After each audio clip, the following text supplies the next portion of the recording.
Welcome back to Season 5 of the Changing Earth podcast with Sara F. Hathaway, blending survival fiction and fact to bring you entertaining education that will help you dream, survive, and thrive. And now, here's your host, Sara F. Hathaway. Hello, and welcome back to the Changing Earth podcast. This is episode number 177, Season 5, Episode 14.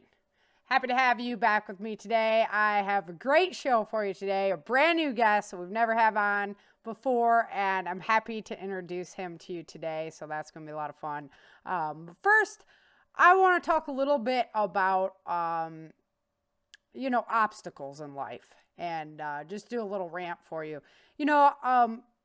Every day we're faced with obstacles in life, and, without downs, there can be no ups, and it's really important in order to avoid depression in your life, that you're able to rationalize problems. You're able to think through it, and not necessarily positive thinking, but rational thinking. I mean, problems are just solutions waiting to be found. So everything that comes up in life, can be solved, even if that's just changing your mental outlook on what that problem is. And I think a lot of us today we're not willing to bend, and we want to see the negative, and we want to promote the negative. And that's just so sad when there's so much we can be thankful for, so much light out there, so many great things that are happening every day in the world. It's just unfortunate that we have all the negativity kind of blasted at us all the time. And people seem more than willing to run with that. So, I'm encouraging you to find positives. Look at things, like I say, problems are just solutions waiting to be found. And once you start looking at life that way, you can tackle a lot of those obstacles that you thought you could never tackle before. So, in my past, I hit a period where I was very, very depressed. My husband and I, went through years of dealing with depression. And I finally hit a spot where, I decided that life was just too short. It's just too short. You can wake up in the morning and you can decide if you're going to have a happy day or you're going to have a bad day. You can decide to look out the window and say, wow, it's rainy and cloudy, but man, aren't those clouds beautiful? And isn't this rain great for the planet? So, there's always ways to look at it, and depression has really gripped a lot of us. Maybe it's just boredom. I don't know, and I don't know why, but I encourage you to find the light within yourself and then share that to others to help brighten their days. It's really fulfilling and keeps the light strong inside of you. So there's my little rant, because attitude of people really reflects the leadership that they're being directed by. And so if your leadership is constantly on the negative, constantly on the down, whether that be in your family, your workplace, anywhere, it might be up to you to step up and start fulfilling some of that leadership role that helps people be more productive and whatnot, because they have positive vibes flowing around them. They have rational thinkers that aren't just going crazy about problems and trying to increase the depression. Misery loves company, right? So, the attitude that you bring as a leader, if you are in a leadership role, or if you see it lacking, then, you're responsible to kind of step up to that plate and help your team and the people around you. Because at the end of the day, what it all comes down to is people. What is money worth, besides getting you more stuff to buy? What is all this stuff that we do worth every day? People is what it comes down to. People, your love, and your impact on the people around you. And so the saying is that you're the average of the 5 people that you hang around with most. So pick and choose. And who, what kind of influence are you having on those fellow people that you're with as well? So, I just want to do a little rant this morning and talk about that, because I see darkness encroaching in so many areas of our life, and it just doesn't have to. And we just don't have to let it in. We can let the light in. We can shine our lights big and bright and beautifully, and never let that darkness touch us. And so, it's just my kind of way, Depression cannot be fixed with a magic pill. It can't be fixed with a person. It can't be fixed by anything except the person that you look in the mirror every day. So the question is, what are you going to do about it? And what kind of light are you shining in your world? So there's my little rant for you. I just thought it was important to talk about it because I hate to see so many people just down in the dumperoos. And my whole mission is to just try and shed light to the people around me and encourage them to be better people. And so when I encounter people, I want them to have more motivation and better feeling than when I first met them. And the more I can do to help them on their journey, the better I feel about not only myself, but my place in this world. Okay, so getting down to business, my books right now are 20% off for the holidays. And also, always, if you buy 4 of them, you get 1 free. There's only 5 books right now, so we'll see what happens when book 6 comes out, what kind of deal, I'm working. But as always, if you buy 4 of them, you get 1 free.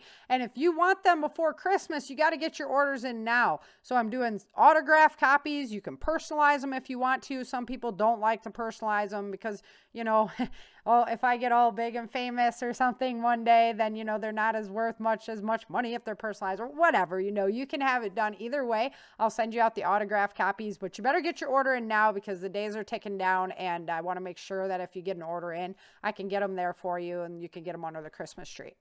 So the 20% off, use the coupon code ADVENTURE, and I think I'm correct about that, and you can always check it out on my website. I'm not sure, but I think it's ADVENTURE, and then you get your 20% off on those books, and buy 4, get 1 free. You just order the 5-book bundle. You don't even have to worry about a code because that's just something I do for you guys every day.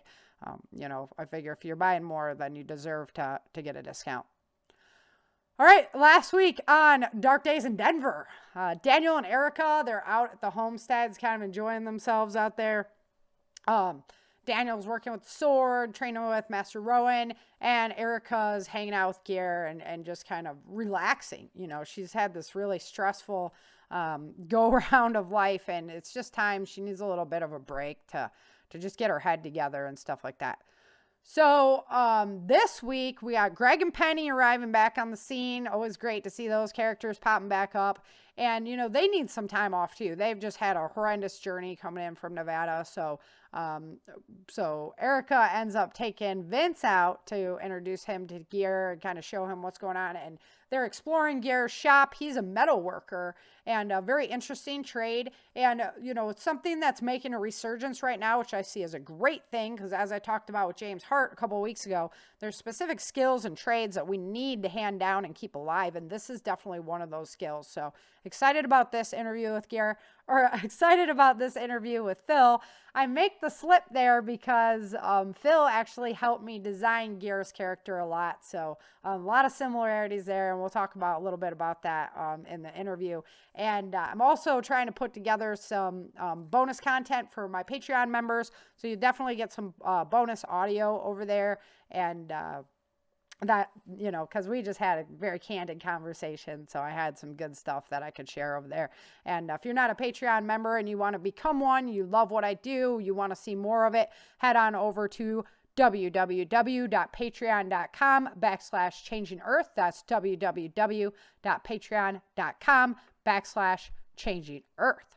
So without any further ado, let's go ahead and get into chapter 14 of Dark Days in Denver. Chapter 14. The next day, Daniel was torn. Greg and Penny would arrive any minute with everyone. He wanted to stay and meet Carmen and Crystal at the gate, but he also knew Mr. Rowan would be waiting for him. "What's up, Danny?" Erica asked. He was unusually quiet. "Aren't you excited?" she wondered. "I am, Mom. I've missed Carmen and Crystal," he replied sincerely. As they waited by the gate with Vince and Dexter, Star appeared through the crowd. "Are they here yet?" she asked impatiently. "Not yet, Superstar," Vince told her.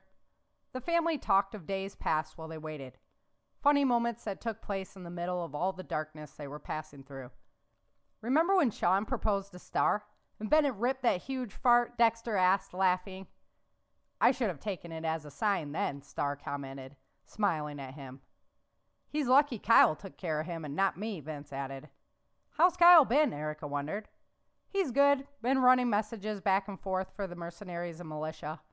It's the only way to ensure they can't be intercepted, Star replied.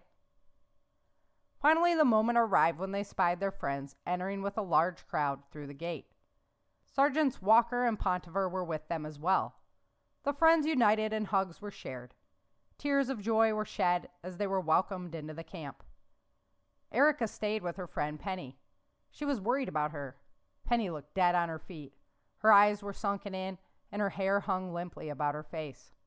"I'm so sorry they didn't go back for you," Erica told her and Greg as they walked with the crowd. "Cole explained it to us.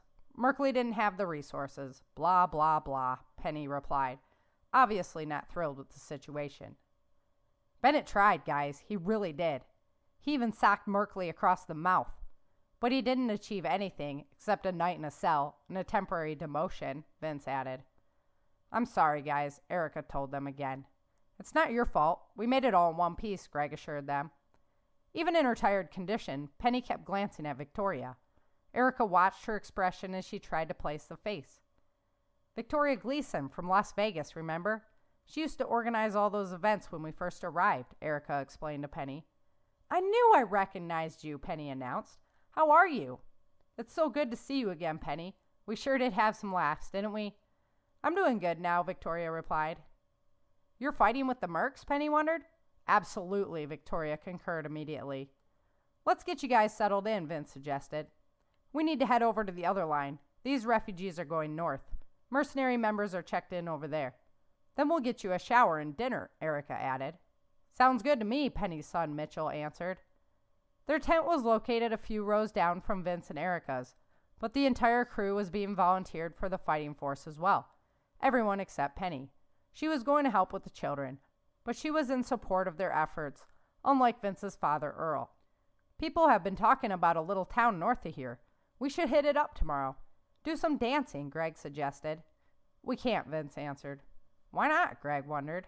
"Erica had an incident with moonshine and the mayor's wife," Vince replied, eyeballing Erica. Penny looked at her with an accusing look on her face. "She had it coming," Erica told Penny. "Well, maybe not to the extent that I dished it out, but she did have it coming." "I bet," Penny commented, not wanting to know any more. "I just want to lay low for a couple of days anyway, Greg." "You guys have earned it, that's for sure," Vince said. "What's it look like out there?" Erica wondered. "The water is coming," Penny answered. "Looks like Nevada will be underwater soon. Except the mountains seem to be getting taller in the quakes. It's weird," Greg said. "Wish I knew where Brad was. He'd have some answers," Erica commented. "He's the guy that warned you about the next wave, right?" Penny asked. "Yeah," Erica admitted. "How about Cassidy? Is she here?" Greg wondered. "She's not back yet. She will be soon. Another week, I think," Erica told them. "What do you guys think?" Greg wondered. "About what?" Erica asked. "About what's going on here. What are the feds doing?" Greg replied. "The operation here is going like clockwork. The Merc army is expanding and training. The civilians are being moved north to safety. The feds have been quiet, and that's why the scouts are out. It's almost been too quiet. So either they got hit hard by the quake, or they are regrouping to lay down an assault. Within the month, this charade will be over." Erica pointed to the name on her uniform. "Once the people are safe, we'll take down the western capital in Denver and claim the West as officially under the control of the people and unite it with the South. Then we all go north and push back on the Montana border," Erica explained. "Haven't the feds sent any forces this way to help with the refugees?" Greg wondered. "Nope. They've been absent," Vince replied. "Crazy move," Greg admitted. "Trust me. I'm getting really sick of being called Karen. I can't wait to take Denver," Erica admitted. "Karen? Who thought of that?" Penny wondered. "Bennett," they all said in unison. "How's he doing?" Penny inquired. "Pretty good," Erica responded. "He got hooked back up with Miss Longlegs here, and he's been spending a lot of time with her." "I like her already," Greg chimed in. "Who is she?" Penny wondered, looking at Erica sideways. "Her real name is Michelle," Vince added. "She's a nice woman who can actually put up with Bennett's crap." "Wow," Penny teased. "I'm impressed." "We can talk about all this later. You guys probably want some time to settle in," Erica suggested. "We have come a long way," Greg admitted. "I think I could sleep for a week." Erica knew he was lying. Greg was a man who was always on the move. "I could use a shower," Penny suggested. "Me too," Jen agreed, looking to Roxy. I third that emotion. Where's the facility, Erica? Roxy asked. End of this row, then down 2 more. That's the same row our tent's on, Erica informed them. Vince and Erica left Greg and Penny with their children to settle in. I'll be home later, Mom, Daniel said, quickly dismissing himself. Where are you headed? Vince wondered. He was looking forward to spending some time together as a family. I'm going to do some drawing, he replied. But you don't have your sketchbook, Erica noticed. I've been working with clay on rocks, he explained. Wow, that sounds cool. You'll have to show me that sometime, Erica replied. I was hoping to have some time together, Vince interjected. I'm going to spend the afternoon with Megan by the lake, Dexter objected to his father's request. I told Trucker we would go swimming on our day off, didn't I, boy? He addressed the animal, and Trucker's black tail wagged furiously across the ground. Well, at least Star agrees with us, don't you, Superstar? Vince asked.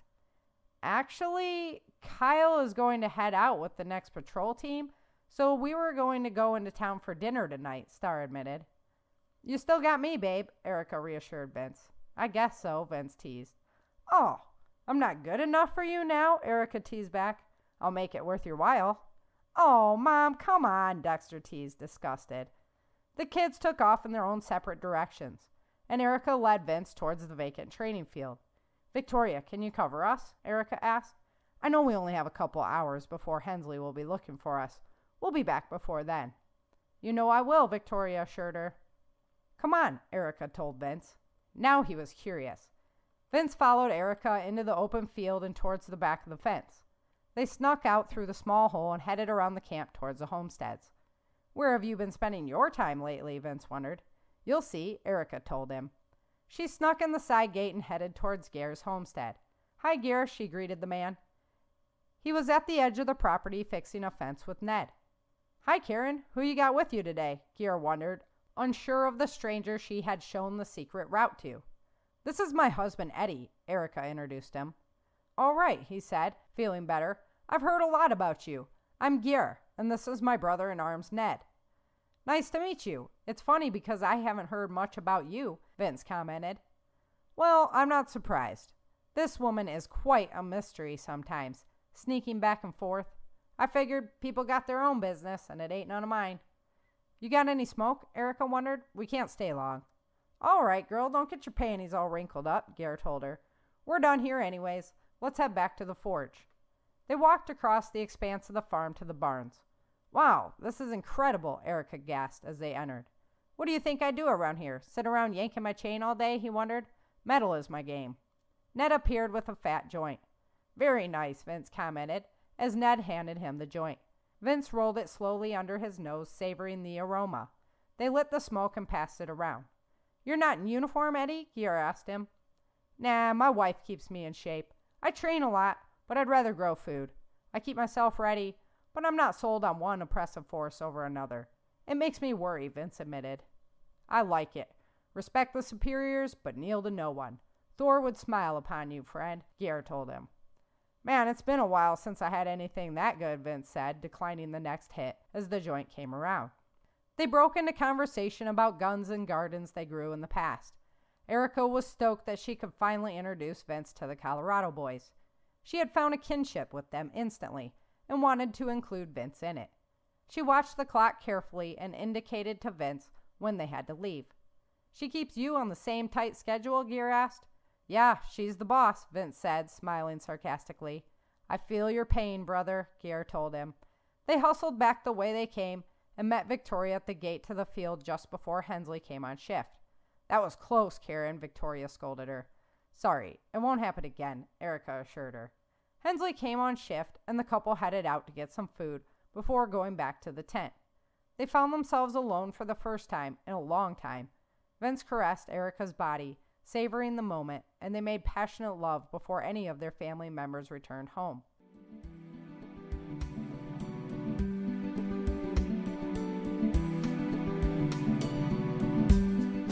After a relaxing day, Erica and Vince returned just in time to keep their activities a secret. So, she's constantly working that line of, going out and having fun, but also holding up to her responsibilities and playing the role that she's supposed to. So Gear is a character that comes into the story big time, and this character is a metal worker. Very important trade, as I mentioned in the intro, that we got to keep alive, and we need to pass down these skills, and that's just what Phil Nels is doing. Phil is the owner-operator of Raven's Den Blade Works. He grew up hunting and fishing, trapping in the backwoods of Kentucky. He started sharing his knowledge about 5 years ago, teaching how to be self-reliant and making knives for Raven's Den Blade Works. He is always happy to share his knowledge, and you can find Phil over on Facebook at Raven's Den Blade Works. So head on over there. I have a link hooked to this episode, and check out Phil, say hi, and find out a little bit more about what he does. So without any further ado, let's go ahead and welcome Phil to the show. Today I am here with Philip Reginald Nels, good buddy of mine I met over at the Self-Reliance Expo, and he is the owner-operator of Raven's Den Blade Works and the Backyard Butcher. Hi Phil, thank you so much for coming on the show today. I really appreciate your time. Oh, thank you for having me. It's been a while since Texas. Right?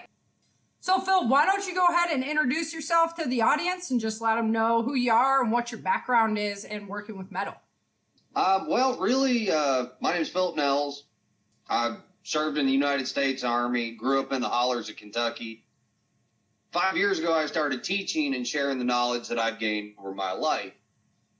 About a little over a year ago, I started my knife company, which is Raven's Den Blade Works. I am completely self-taught in bladesmithing. Nobody has ever shared a couple of people have shared knowledge with me along my journey, but the vast majority is, trial and error. It takes years to master making a knife. Anybody can make a sharp, pointy instrument. Right. To truly make a work of art, takes years to master that skill. Yeah, that sounds like me on my author journey. I'm pretty much on my own over here, just wading the waters, and it's fun. It gives you something to do, and keeps your mind busy trying to figure out what the next step is. Well, I've read your books, and I love them all. Well, the next one, especially, I'm especially drawn to Gear. Yeah. So for all my audience out there, Phil helped me out with crafting that character because it definitely resembles a lot of your personality there. So we'll have to wait and see. But he's got a big road coming up in the next few books, so we'll have to keep your eye on that character. You don't have a vehicle. I have a vehicle. Yeah, that's right. That is definitely something that would come out of my mouth. Right? Oh, I didn't know we had a vehicle up and running. Yeah, what's this weed shit? You got a mouse in your pocket there, buddy? Right. This is my vehicle. Yep. Yeah, that's definitely the Phil I know. I was like, okay, Channer, my inner Phil. Okay, so let's talk about crafting a knife. So you don't use a forge, right? I do use a forge. Oh, you do use a forge. Okay, so what is the difference? What is the difference between having one and not? Well, how would you do it without? Well, technically without, you can never really heat the knife to where it needs to be to quench it to make it hard. Okay. When you make steel hard, which is, the heat treat process, when you make it hard, you also make it brittle. So you have to run it through what's called a tempering cycle. Right. Which is where you bring that steel back into, where it's strong, hard, yet flexible. It'll bend a little. It'll give a little. Mm-hmm. It won't just snap. Yeah. You can make a knife, as long as you keep the steel cold, you can sharpen, pretty much any metal out there. So you could just take the cold steel and sharpen that up if you wanted to, and it'd probably look like crap, but it'd be something you could use. It'd be functional. Okay. And in a survival situation, that's all you're really going for is functionality. Right. Anything, a sharp rock is better than nothing. A piece of glass is better than a sharp rock to an extent. A piece of sharpened metal is better than stone or glass. So if it accomplishes the job, it can be ugly as hell, but it's functionality as a knife maker, you try to match functionality with beauty to make them look pretty, yet at the same time, they're still used. Yes. So, if you're in a grid down situation, would you recommend like people make a forge and learn how to start using that kind of stuff, or they just go with like a cold steel? Well, there's two methods. Well, actually, there's a couple of methods of making a knife.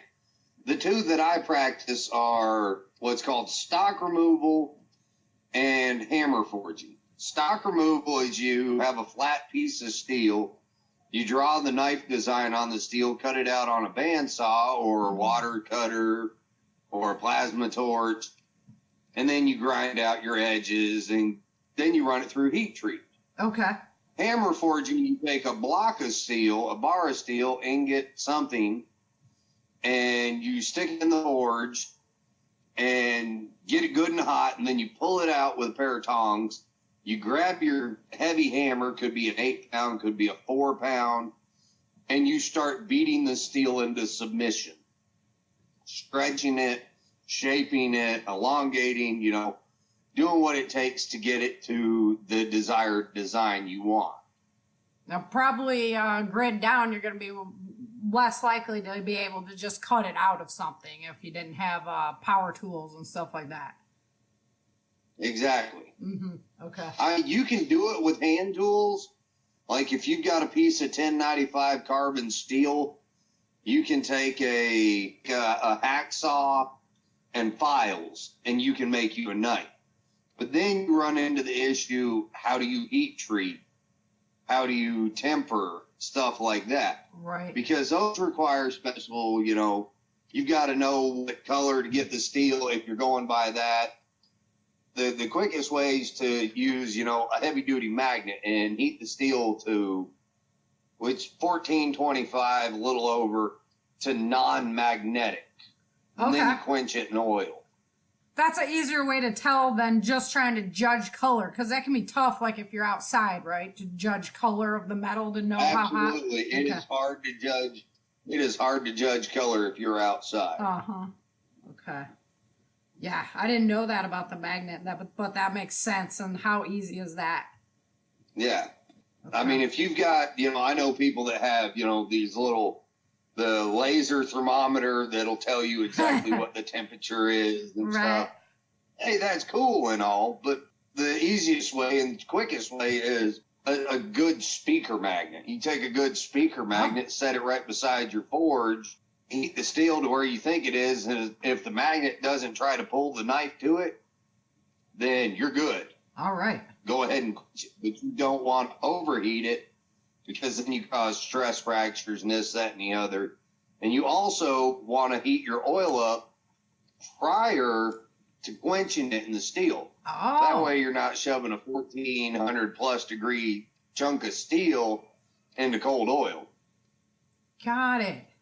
So because I watched a lot of Forge and Fire, and they're just using like PVC and stuff to quench out. Fill the PVC with oil and then just quench into that. How would you heat the oil? Like you got to do that over a fire too, or?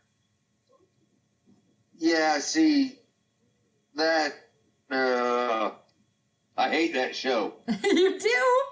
Oh man. Absolutely. The reason I hate shows like that one and all these so-called survival shows is they're a load of bullshit.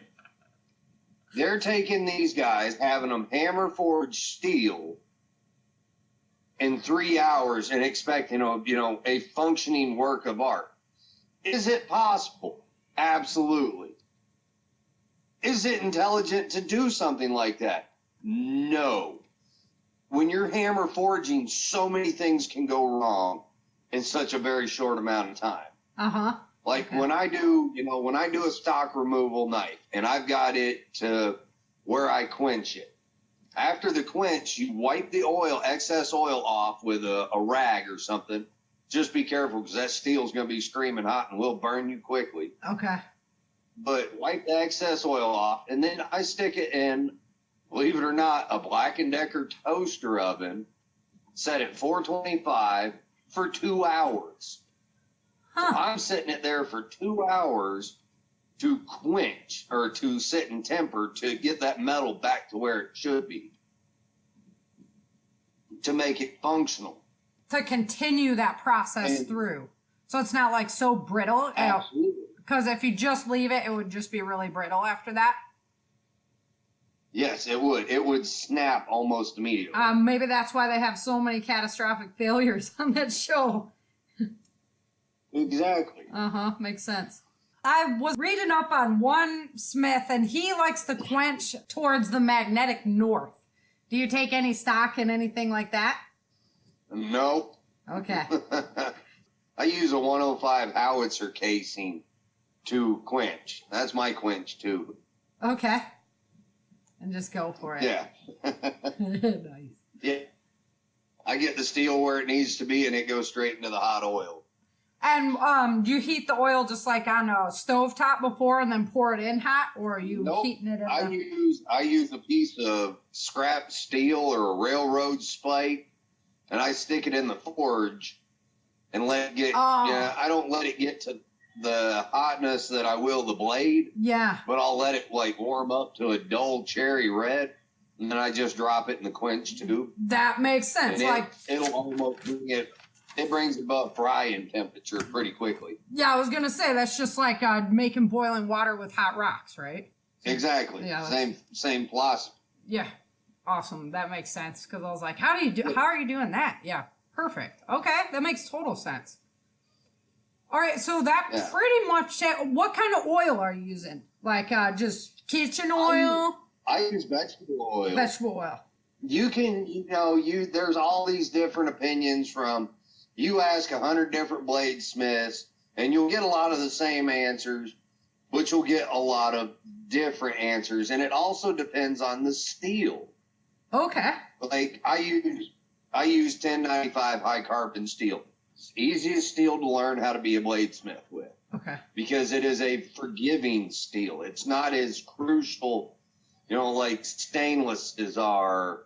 And, there's air quench steels where you literally heat it to non-magnetic and you set it on a metal rack and you let it sit there and cool itself down. Oh. I've never seen that. There's some that you can do what's called a brine, which is essentially salt water. You quench it in salt water. Doesn't that usually make it brittle, though? No, it doesn't, because that's the type of steel that, Gotcha. It's just different types of steel.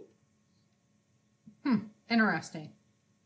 So, but you can use motor oil works. Freaking, it's going to stink to high heaven. Okay.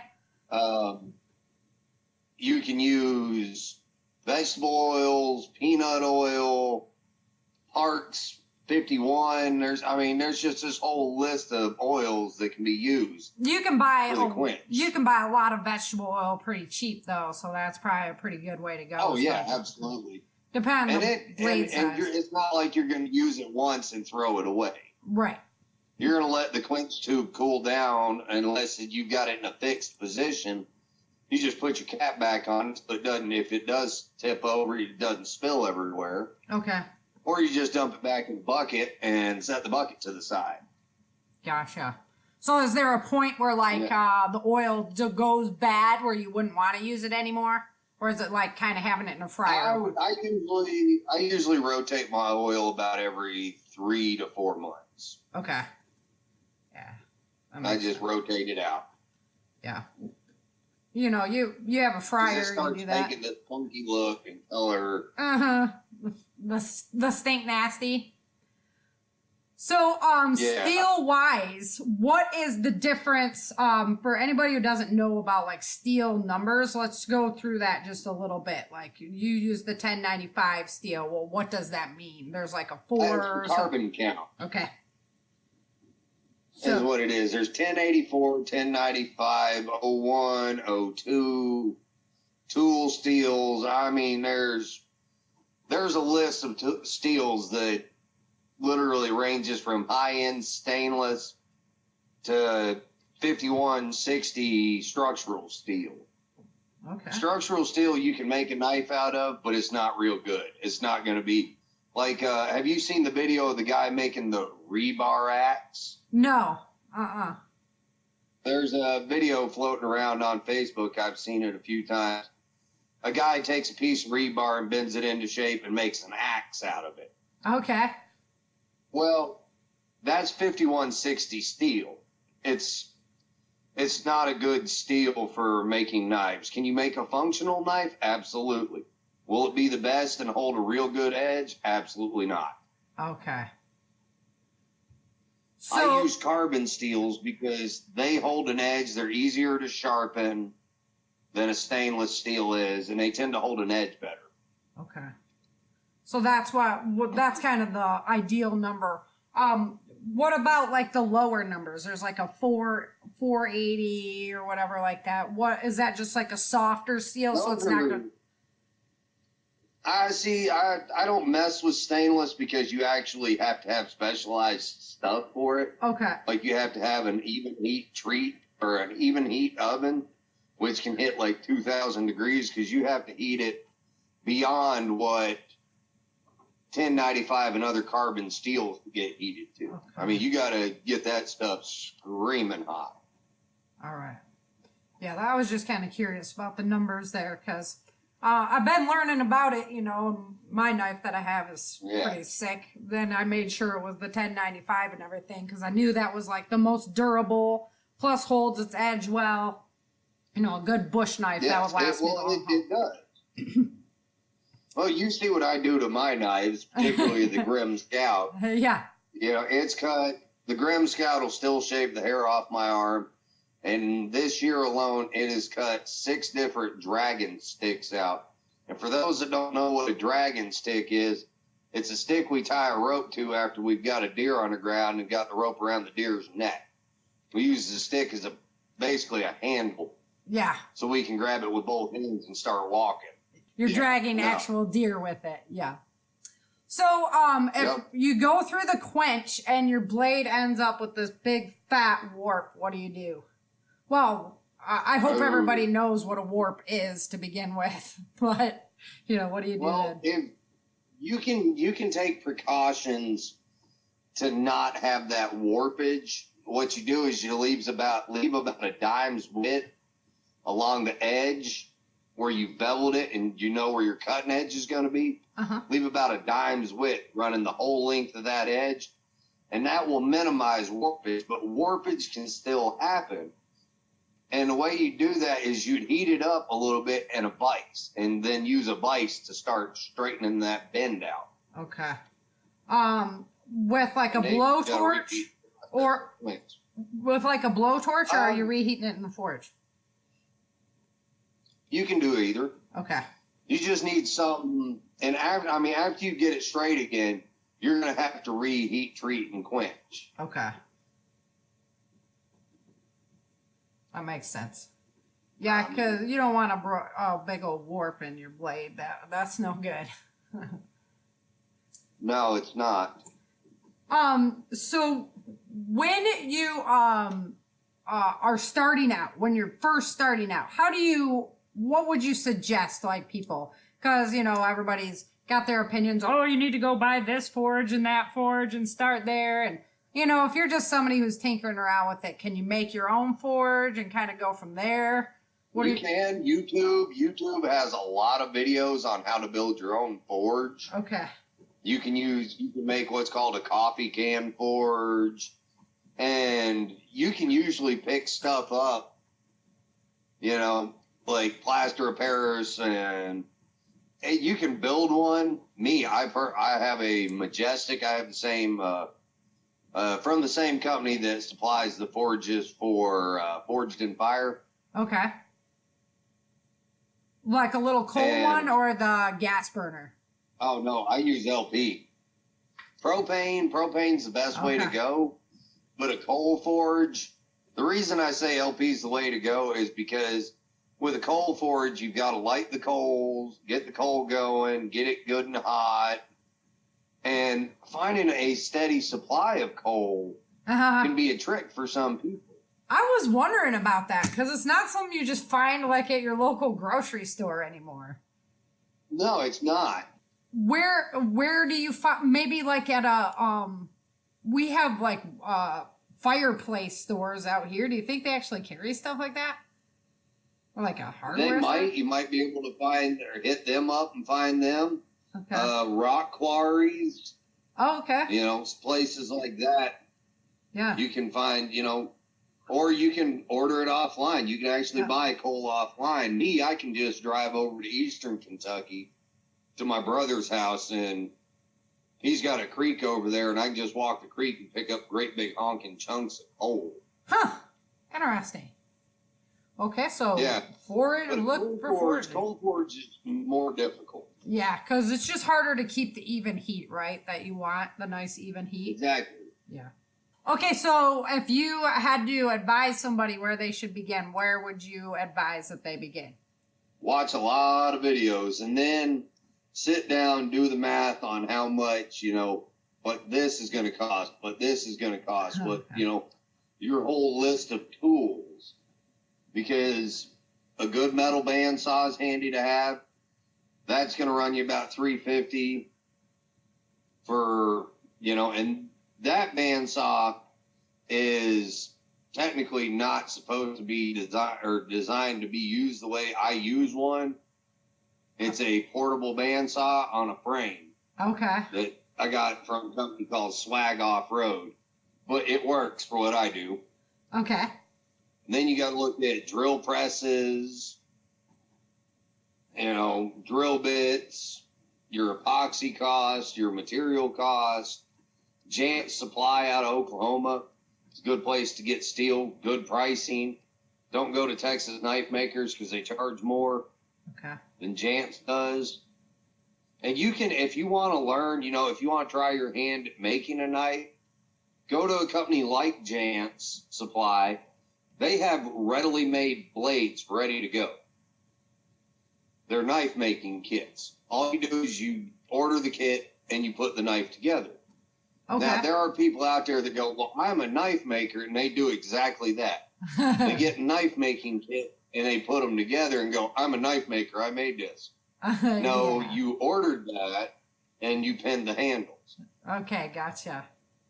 Well, let's talk a little about the handle. We didn't really talk about the putting handles on it. So what kind of material do you like best personally for, as far as durability? It really depends on the blade. Okay. Some blades look better, if you're going for pretty acrylics, some of the acrylics are absolutely gorgeous. Yeah. But if you're talking, functionality, Kydex, or not Kydex, but micarta. Oh, okay. Because micarta doesn't get slick when wet. Acrylics will. I like good looking wood handle though, and I absolutely hate antler. I hate messing with it. I hate cutting it. I hate sanding it. It is absolutely nasty. Wood is nostalgic, I mean, you just can't beat like. Well, it gives it a rustic look. Yeah. Yeah, and then antler, I've heard that like that it like the even the fumes that come off when you're cutting it, that you shouldn't be breathing that. No, you shouldn't. It smells and feels like you're choking on bone dust because that's what you are. Yeah. So a respirator is a must because there are even certain hardwoods, locust, osage, some exotic hardwoods, that the dust is actually toxic to breathe. Okay. Yeah. We don't want to be messing with that for sure. So that's just researching your material before you start handling it and make sure that you're wearing that respirator. Mm-hmm. Okay. Talk to people. If you've got a knife maker in your area, go see if, how much they charge you to sit there, sit and talk to them or have them show you how to make a knife. Some people, like me, I'll do it for free. Mm-hmm. I'll share what knowledge I have with free because I think everybody should have knowledge. Right, exactly. We want more people with that skill that can hand it down to their kids and stuff like that. Exactly. Yeah, absolutely. You know, it's the same way with hunting and fishing. Yep. Yeah. So you use an epoxy to keep the handle on. What if you didn't have that epoxy? What if it was like grid down and you need a handle for your knife? What are you gonna do? Well, you can paracord wrap. Oh, There's that's that true. way. Or there's what's called peening. And peening, basically, you have your brass that you use as your pins. And you take and you basically put a divot in the end of each side on both ends of the brass pin, and it flares it out. Oh, gotcha. Or you can use screws, or nut and bolt, Chicago screws. Fair enough. Okay. There's several ways to do it. But if you don't have, access to like Chicago screws, a simple nut and bolt through it will work. Right. Makes sense. When you got to do what you got to do, just get it done so it's functional. I mean, it won't be the prettiest thing Right? out there, but it will work. Absolutely. Yeah, because that's what, I keep thinking about is like, okay, so if it's a long-term situation, then what are we doing without all our fancy stuff, So, Exactly. yep. All right, so is there anything else that we didn't cover that you think is really important that we should kind of, as a, I want to use this as a good primer for people to get them fired up on, no pun intended, get them fired up on learning about forging and how to make these things. Is there anything that take your time and go slow. This is not something you can rush. Okay. One, you can hurt yourself. The sanding belt grabs the blade, it can fling it into you. It can cut you wide open. When you're drilling the handle, drill bit catches, spins the blade right into your hand, lays you open. Yeah. Okay. Oh, the oil, right? It can be so hot, spill it, fire. Yep, absolutely. There are inherent dangers that come with making knives. Okay. The fumes from, the dust in the air from sanding on certain materials, like mother of pearl. Mother of pearl is toxic as hell. Okay. I mean, seriously, I had a buddy of mine get put in the hospital from breathing the dust from mother of pearl. Because he's like, I don't need a respirator, whatever. Yeah. Yeah. They figured that since it was just an acrylic, it was just a resin, what's it bother? Well, it put him in the hospital for a couple of days. Crazy. Yeah, not good. Not good. You still need to be out there working, not in the hospital. So. Yeah. Awesome. Awesome. Well, When shit hit the fan situation, a couple of files and a knife, a piece of steel, you can make a functioning knife. okay. So make sure you have those files. We need them for sharpening our tools anyway, right? Yeah, exactly. For sharpening your hatchet, your axes, All right. stuff like that. So assortment of files is always handy. You don't have to have all the specialized power equipment. Mm-hmm. You can, YouTube will show you how to make a blade filing jig, Okay. and you can go from there, and you can do it all by hand. Takes a lot longer, Yeah. but it is an entirely possible thing to do. All right. All right. We'll have to link that through so we can check that out. Awesome. Awesome. I think that that's a good start to get people going. I know my son, Fletcher that I brought with me to Texas. Yeah, he's all fired up. He wants to learn how to forge pretty badly. So we've been looking into how can we get started and just kind of start poking around with it till we get to our new house where we can have a better setup. Well, like me, I have a $500 belt sander. Okay. I have a 2x72 Grizzly, but I didn't start out with that. I started out with an $84 1x30 from Amazon. All right. Okay. It works just fine. Uh-huh. It works just fine. Yep. Start somewhere and then You know, upgrade along the way. Exactly. So, a simple drill press from Lowe's or Home Depot, $140. Okay. But you'll be surprised how handy that actually comes in. Not just for knife making, but other projects as well. Yeah. These tools you can use for multiple things, not just for knife making. Yeah. Yeah. All your projects. A table saw to cut down big slabs of wood, Yeah. cut them into handle width material. Yeah, the chop saws come in handy so much when you're working on projects too around the house. It's like, oh, thank goodness. Instead of having to get out the Exactly. handsaw and everything. Yeah. Absolutely. Yep. All right, Phil. Well, why don't you go ahead and let everyone know where to find you if they want to contact you for more information, and we'll just wrap it up from there. All right. You can find me for knife making and stuff like that. You can find me at the Ravens Den Blade Works over on Facebook. For survival, self-reliance living, you can find me at 2 places: the Backyard Butcher Shop and Around the Cabin. Both are on Facebook. Yep. Yeah, great. All the guys over there are just spectacular guys. So if you haven't gotten familiar with Around the Cabin and all those guys, they're just blast. Love you guys. So blessed to have We're a met bunch you. of crazy. Yeah. And that's awesome, though. I'll take crazy any day.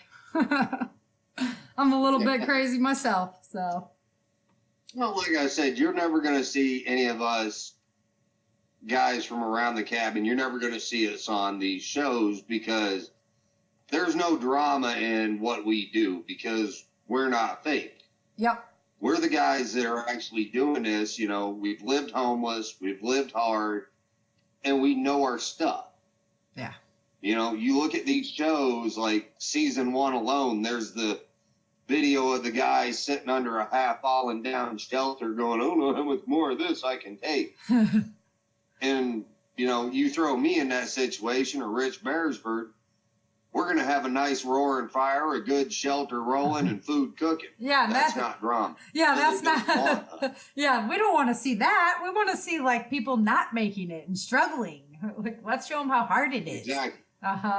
Yeah. Fair enough. I was actually turned down for season 1 and season 2 of Alone. Skills exceeded what they were looking for. Oh gosh. No way. That's just crazy. I knew about it. I was one of the first people that knew about it after Rich Beresford because the producers of that show contacted Rich directly, said they were looking for people. They're like, "Nah, you're too skilled. You won't create any drama. We don't want to see you actually make it." That's the thing, is you look at, they're on an island loaded with bear. Yeah. As soon as I step foot on that island, first thing I'm doing is going to find about a 10-foot tall pine tree. I'm going to get me a good fire going after stripping it down to, its inner bark, stripping the bark off of it. Yep. Sharpen the tip of it, and I'm going to stick it underneath in the dirt under the fire, and I'm going to build a fire right on top of the first foot section of that spear.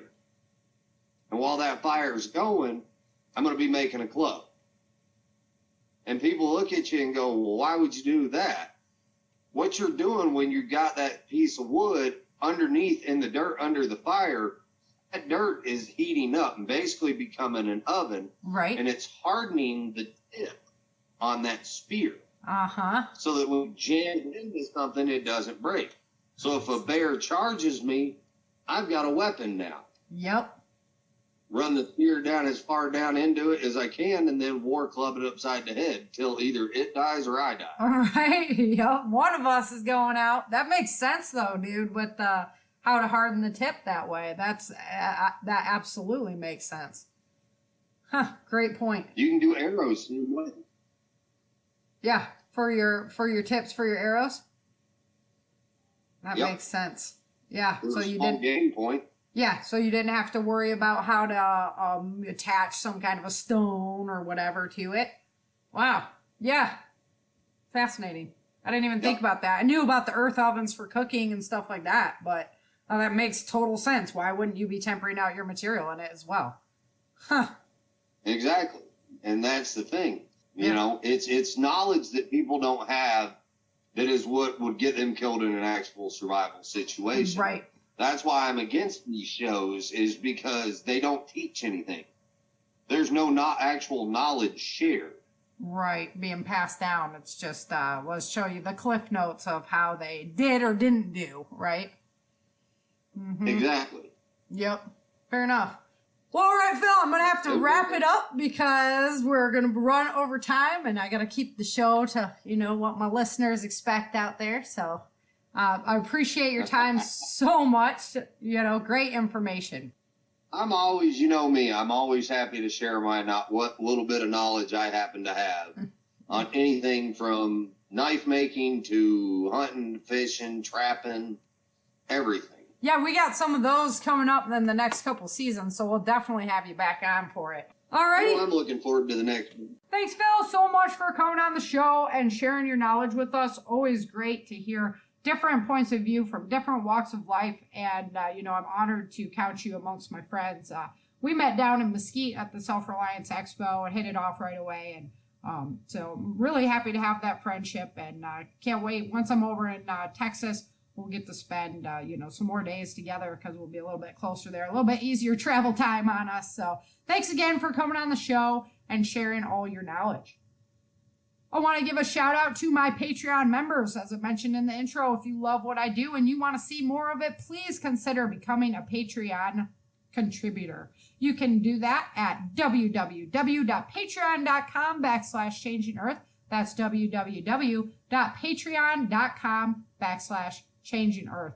Thanks for all that you guys do. You guys are keeping the show on the air and getting the bills paid over here. So I really appreciate all your time, all your energy. Once again, I can't tell you how much it's appreciated. Another group of people that I really appreciate is everybody listening to my show today. Thank you for taking the time out of your day to get educated and entertained the Changing Earth way. But I'm really trying to push my books into some areas right now that will be a lot of fun. So I hope eventually I'll be able to announce that news to you. But in the meantime, thank you for listening. And until next time, remember, dream, survive, thrive. Thank you for joining Sara for this episode of the Changing Earth podcast. Don't forget to pick up your copy of Day After Disaster, Without Land, The Walls of Freedom, Battle for the South, and Dark Days in Denver at www.author.sarafhathaway.com.